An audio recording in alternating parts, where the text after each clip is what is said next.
सक्तीचा जी.आर. रद्द केल्यानंतर मनसेचा जल्लोष। नाशिक। हिंदी सक्तीचा जी.आर. रद्द केल्यानंतर नाशिकमध्ये मनसेने जल्लोष केलाय। नाशिकमधील मनसेच्या राजगड कार्यालयाबाहेर जल्लोष करण्यात आलाय। ढोल ताशांच्या गजरात मनसे पदाधिकारी कार्यकर्त्यांकडून आनंद उत्सव साजरा करण्यात आलाय।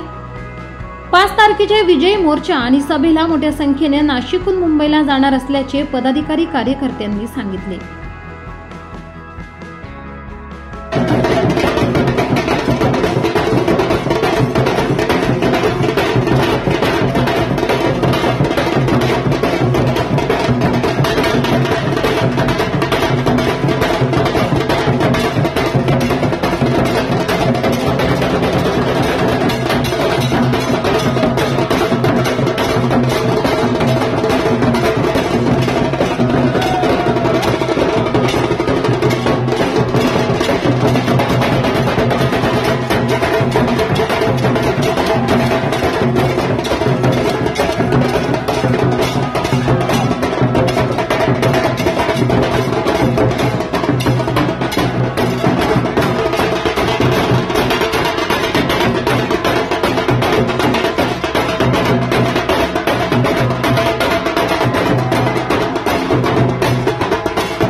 आज मराठी माणसाचा विजय झालेला आहे।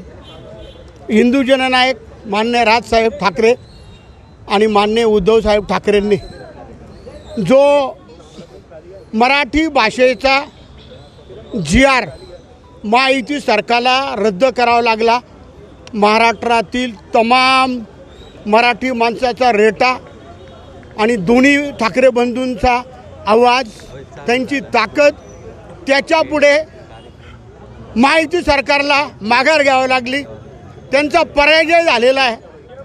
त्यांचा आम्ही संपूर्ण मराठी माणसांच्या वतीनं निषेध करतो की ज्यांनी मराठी भाषा जबरदस्तीने मराठी माणसावर इयत्ता पहिली ते चौथीच्या मुलांवर लादली होती हिंदी भाषा।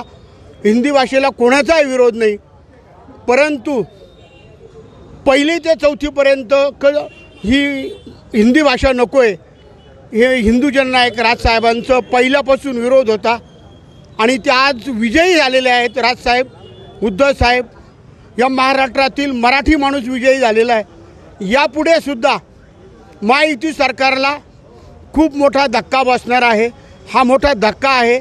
घाबरून शेपूट घालून माघार घेतलेली आहे आणि त्यांनी मोर्चा काढून जरी दिला नसला, त्यांना वाटत असेल मोर्चा काढून दिला नाही, हा खूप मोठा विजय झालेला आहे। खरं तर आदरणीय राजसाहेब ठाकरे ज्यावेळेस मराठीचा हिंदी सक्तीचा जो जी.आर. आला आणि पहिल्यापासनं आदरणीय राजसाहेब ठाकरे हिंदी सक्तीच्या जी.आरचा विरोध होता आणि खरं तर आणि संपूर्ण आदरणीय राजसाहेब ठाकरे यांनी मराठी माणूस एकटवला संपूर्ण महाराष्ट्रामध्ये आणि मला वाटतं सत्ताधाऱ्यांनीसुद्धा याची नोंद घ्यावी की हा महाराष्ट्रामध्ये ठाकरे बँडने जे ठरवलं ते करून दाखवतो आणि मला वाटतं सरकारला हा जी.आर. घेण्यास भाग पाडलेला आहे, मागे घेण्यास भाग पाडलेला आहे।